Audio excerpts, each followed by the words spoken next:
Ang sabi nila, patay daw ang Diyos tuwing Biyernes Santo, lalo't pagsapit ng 3:00 ng hapon. Kaya naman malakas daw ang puwersa ng demonyo at ng mga kampo nito. What if totoo nga ito at may mangyaring trahedya sa'yo sa araw na ito? Anong gagawin mo? Alam nyo, nung bata ako, mahirap pag Biyernes Santo. Bilin ni Lola at Mommy, bawal ang maingay. Bawal din maligo. Bawal maglaro sa labas. Bawal manood ng TV. Bawal masugatan dahil hindi gagaling ang sugat. Bawal magsaya. Bawal lumabas ng bahay. Ang daming bawal. Dahil nga patay si Kristo at madaling maaksidente ang mga tao habang patay ang Diyos. Nung panahon ding ito, wala pang wifi or internet. Wala ring mapanood sa TV. Kaya bored na bored ako tuwing Holy Week. Patay ba talaga ang Diyos? Inis na inis ako palagi dahil wala akong ibang magawa kung di magmukmok. Wala pang COVID noon pero yan ang nagpauso ng lockdown. Bagamat ang selebrasyon ng Holy Week ay paggunita lamang sa nangyari noong panahon ni Jesus, hindi ko pa rin maintindihan kung bakit sinasabi, lalo na ng matatanda, na patay ang Diyos tuwing Biyernes Santo hanggang Sabado de Gloria. Ibig bang sabihin taon-taon namamatay si Kristo? Dagdag pa ni Lola, malakas daw ang mga mangkukulam at ang mga antingero sa panahong ito. May mga ritual at orasyon daw silang ginagawa para sa kanilang mga anting-anting. Nakakatakot ito nung bata pa ako. Pero eventually, nung tumanda na ako, pinagtatawanan ko na lang ang mga kwentong ito. Ang mga pamahiing ito ay sadyang kuro-kuro lamang. Pero nagbago ang lahat nang may trahedyang nangyari nung Holy Week noong 2023. Dito na ako naniwala na totoong malakas ang kadiliman pagpatay ang Diyos. Bago ko ikwento ang storya ko, ako nga pala si Liza Marigmen, 20 anyos. Taga Bicol ako pero sa Taguig ako nagtatrabaho. Isa akong therapist. Tuwing weekend, umuwi ako sa Bicol. At proud akong sabihin na isa akong deboto ng La Purisima Parish Church. Maliit lang ang aming simbahan at ang aming baryo. At kailangan ng mga deboto para tulungan ito. Kaya nag-volunteer ako. Hindi ko sinasabi na makadiyos ako. Gusto ko lang talagang tumulong sa simbahan namin. At dahil sa pagiging deboto ko, naging assistant ako ni Father J.R. Emploma, ang parish priest namin. Naging close din kami nito. Lagi niya akong kasama. Mabait si Father sa lahat ng tao sa baryo. Magaling din siyang mag-homily. Modern ang pamamaraan niya at maa-apply mo talaga sa pang-araw-araw ang salita ng Diyos. Pero kahit magaling ang parish priest namin, tila nilamon na ng impluwensya ng demonyo ang mga tao sa baryo namin. Nakakalimutan na nilang magsimba.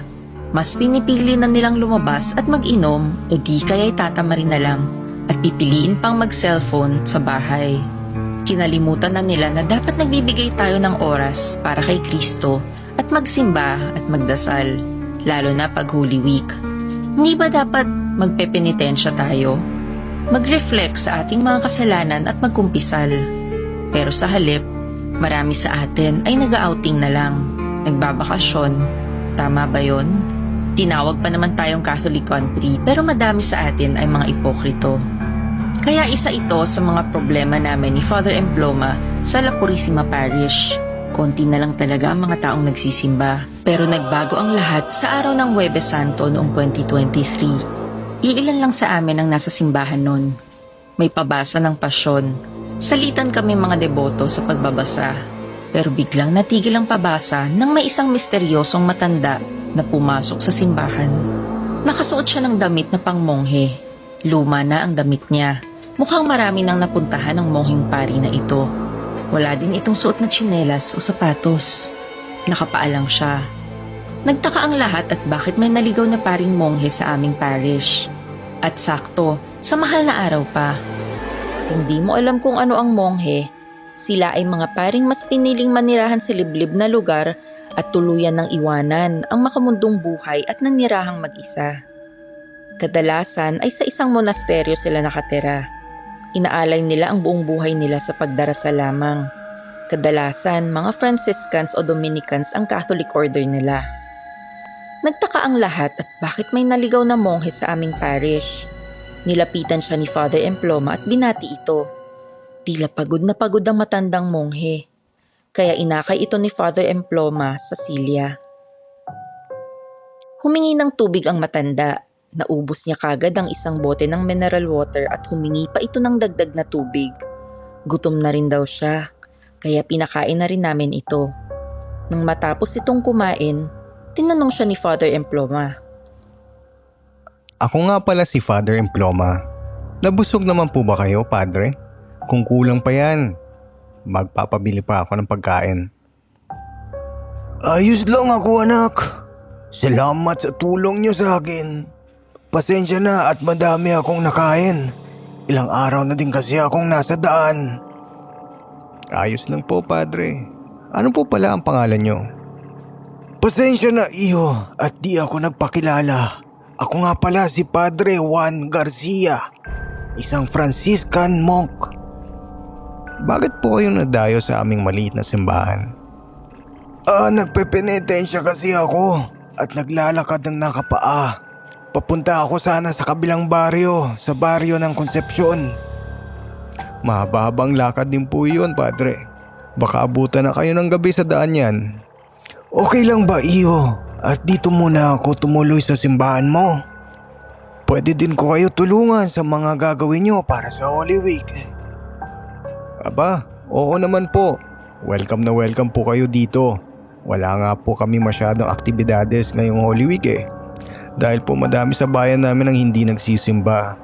Kita nyo naman, sa pabasa ng pasyon namin, siyam lang ang nandito.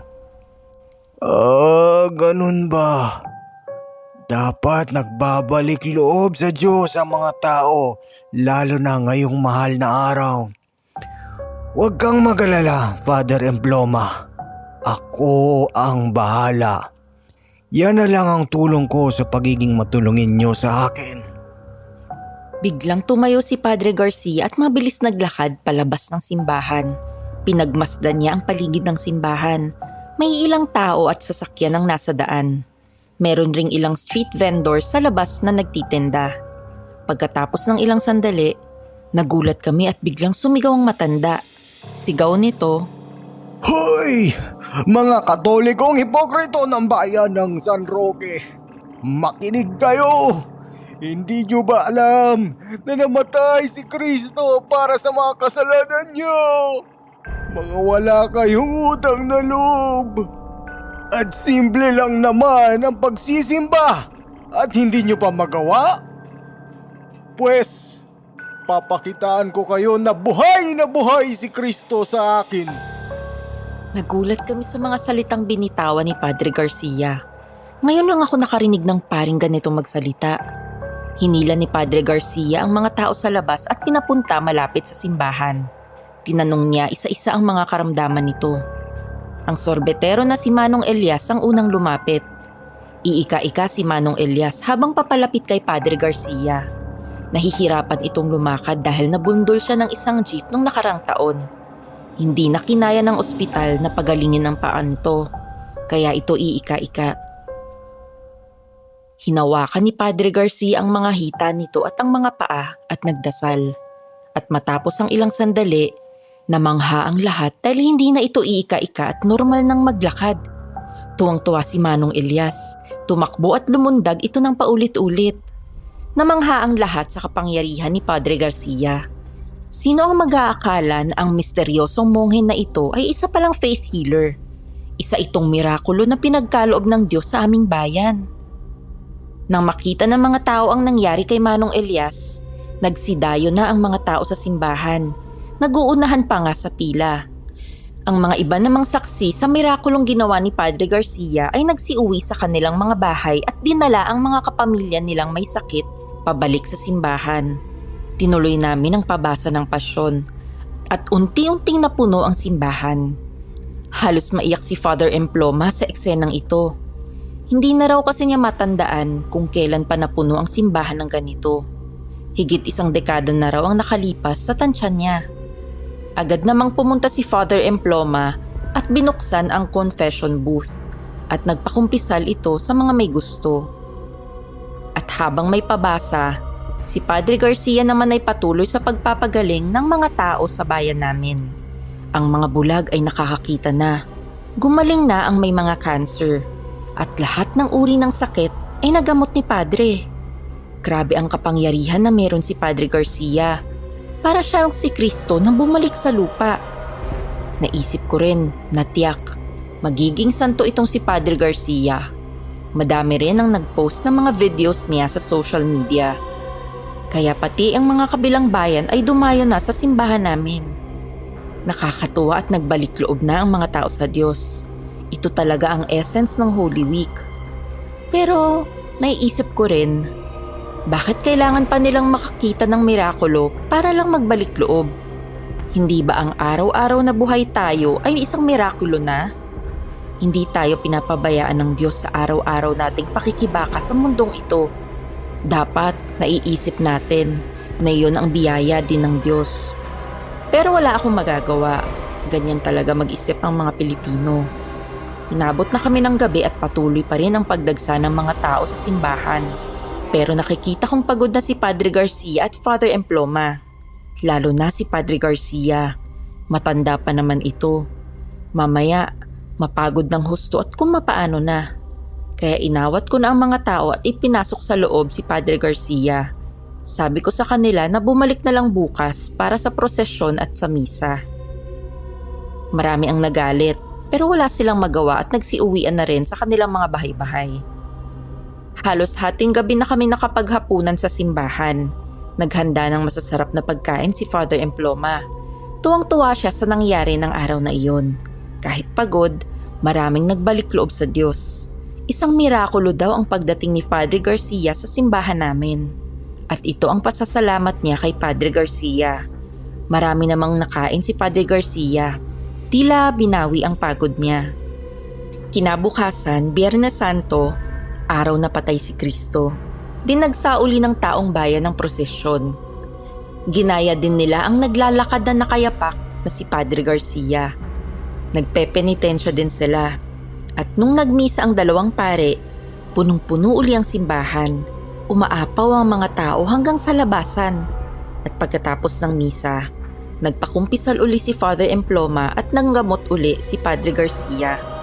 Kahit patay si Kristo, tila buhay na buhay ang Diyos sa simbahan namin. Halos hating gabi na rin kami natapos. At bago umalis ang mga tao sa simbahan, bili ni Padre Garcia sa mga tao. Mga debotong Katoliko, nagpapasalamat ako sa pagpunta niyo ngayong araw na ito. Pero bukas, Black Saturday, bumalik ulit kayo dito sa simbahan. At may isang espesyal na misa akong gagawin. Dalhin niyo din ang buong pamilya niyo para makuha din nila ang blessing ng Diyos. Patay man si Kristo, pero papatunayan ko sa inyo na buhay siya sa akin. Naintriga ang mga tao at excited silang bumalik para sa misa ni Padre Garcia. Nagulat naman si Father Emploma sa sinabi ni Padre Garcia dahil wala naman silang plano para sa Sabado. Hinayaan na lang niya ito. Ang mahalaga ay nagbalik loob ang mga Katoliko sa Diyos. Pagsapit ng Sabado de Gloria, isang araw mula nang mamatay si Jesus, 3:00 ng hapon. Puno uli ang simbahan ng tao. Handa nang magmisa si Padre Garcia. Napansin ko lang din na parang may kakaiba kay Padre Garcia. Bumata ang itsura nito. Nabawasan ng puti nitong buhok. Naging maliksi rin ito at mabilis itong lumakad. Nagpalit din ng abito ang matandang monghe. Itim na abito na ang suot nito. Pero bago siya magsimula ng misa, sabi nito na bawal ang mga tao sa labas ng simbahan. Kaya pinapasok namin muna ang mga ito. Sobrang siksikan na ang mga tao. Pero gusto ni Padre Garcia na isarado ang mga pintuan ng simbahan. Habang si Father Emploma naman, hindi kinaya ang init sa loob. Pawis na pawis ito, kaya nagpasama ito na lumabas ng simbahan. Bibili na lang daw siya ng panghapunan namin, kaya sinamahan ko na lang si Father. Pagkaalis namin, sinara na ang mga pintuan ng simbahan at nagsimula na ang misa ni Padre Garcia. Ordinaryong misa lang naman ang ginawa ni Padre. Pero pagdating ng homily nito, dito na nagbago ang lahat. Sakto din na sa homily kami nakabalik ni Father Emploma. Gusto naming pumasok ng simbahan, pero hindi namin ito mabuksan. Kumakatok kami at sumisigaw pero hindi kami naririnig ng mga tao sa loob. May konting siwang ang bintana at pilit naming sinisilip kung anong nangyayari sa loob ng simbahan. At sa homily ni Padre Garcia, tinira niya ang Catholic Church. Mga hipokrito daw ang mga Katoliko. Nagdarasal at nagsisimba, pero mga kahayupan ang pinaggagawa paglabas ng simbahan. Nagulat ang mga tao sa homily ni Padre Garcia at ang iba ay nagalit pa.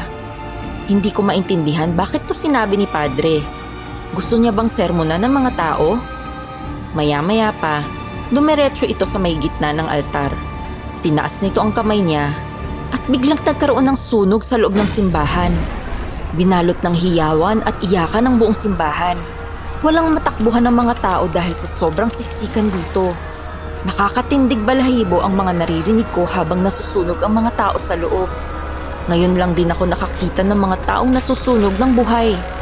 Hanggang ngayon pag inaalala ko, naririnig ko pa rin ang mga iyakan at sigawan nila. Sigaw ni Padre Garcia sa mga tao.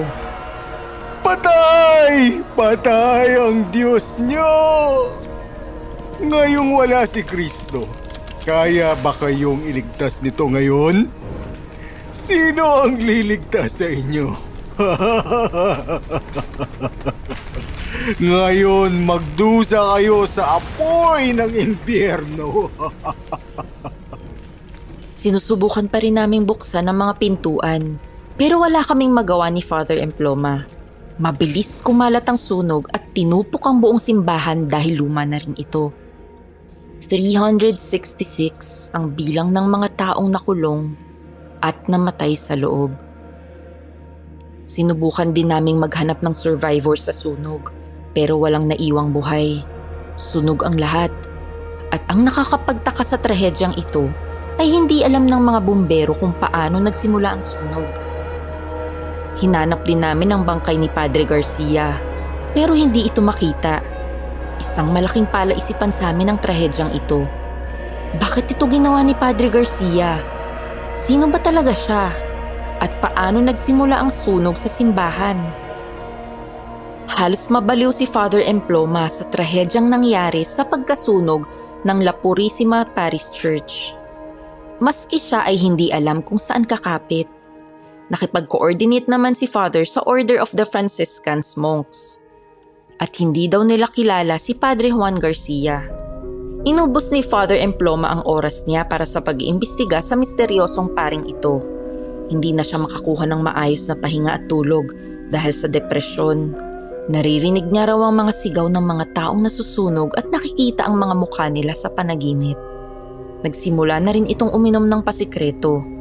Ito yata ang coping mechanism niya sa pangyayari. Hindi ko rin siya masisi. Gayunpaman, kaming mga deboto naman ay sumubok magpatayo ng bagong maliit na kapilya. Mababait naman ang mga tao ng San Roque at nagbayanihan kami sa pagpapagawa ng bagong simbahan. Ilang buwan na ang lumipas, pumunta sa bahay ko si Father Emploma at tila nagkaroon na raw siya ng kasagutan sa pagkasunog ng simbahan at sa pagkatao ni Padre Juan Garcia. Nilibot daw ni Father Emploma ang buong Bicol para lang sa impormasyong ito. At ayon kay Father, bawat taon daw ay may nasusunog na simbahan sa Bicol. Sa laki kasi ng Bicol, hindi makita ang pattern na ito.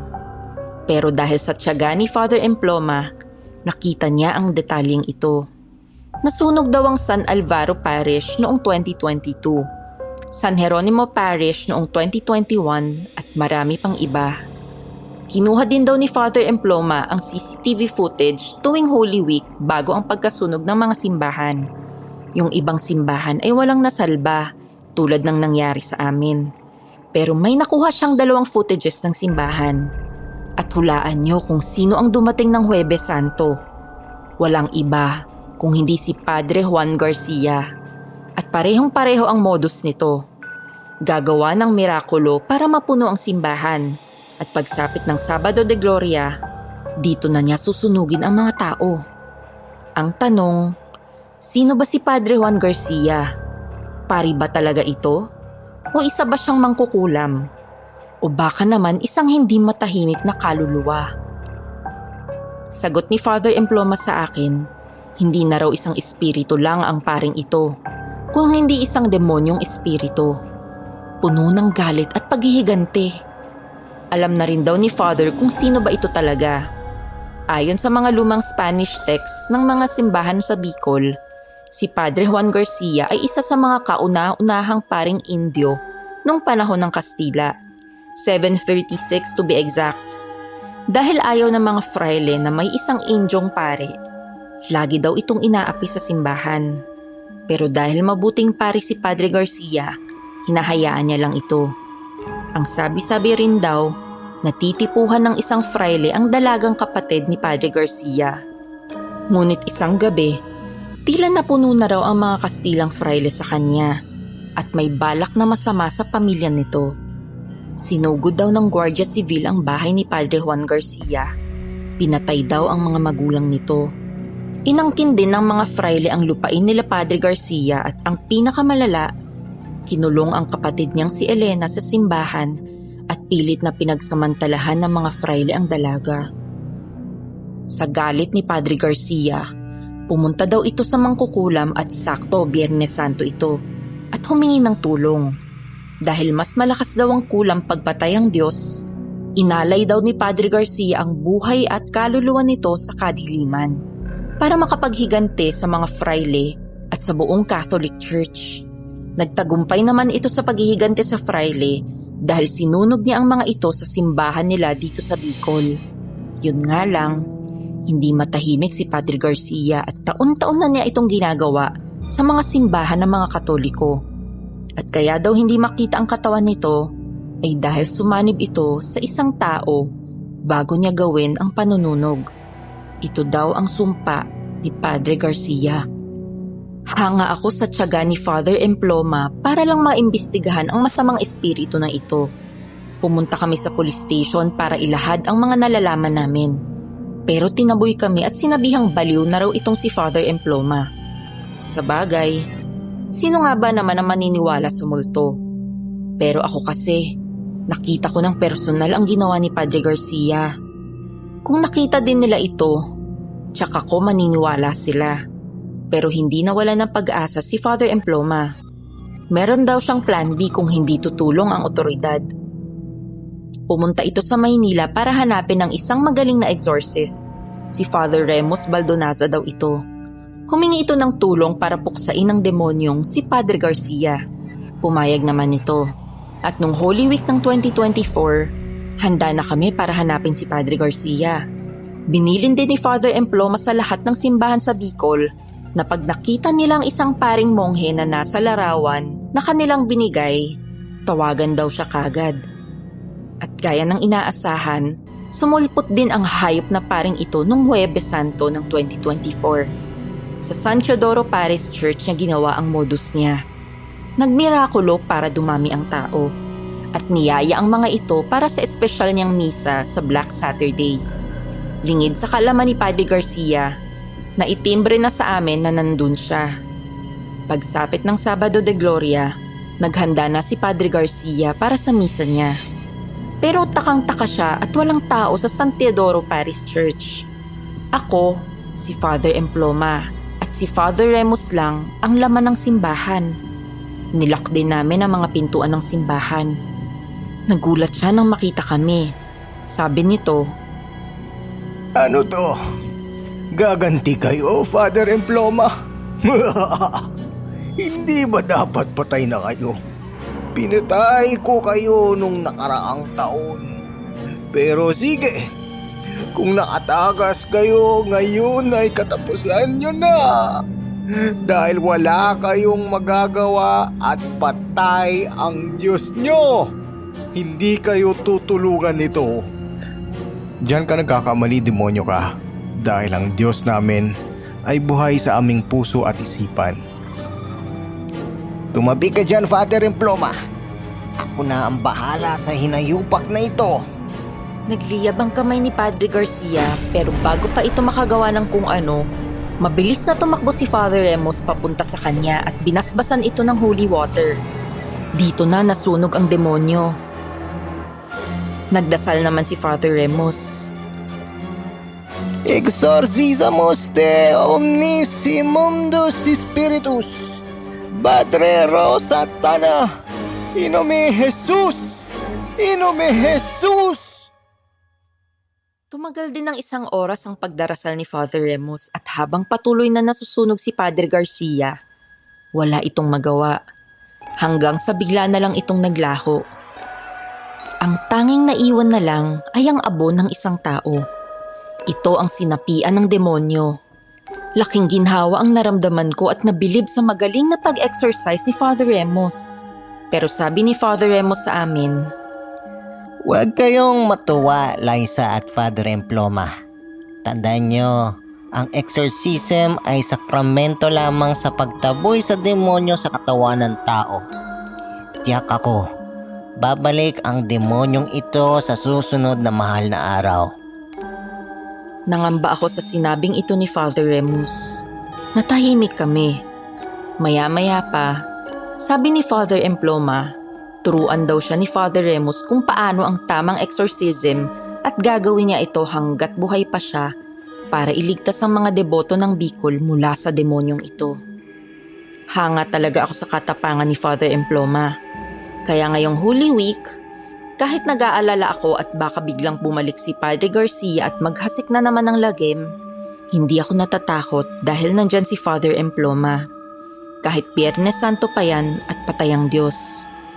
Huwag lang sana ako ang mapiling sapian ni Padre Garcia. Huwag naman sana. Huwag ako.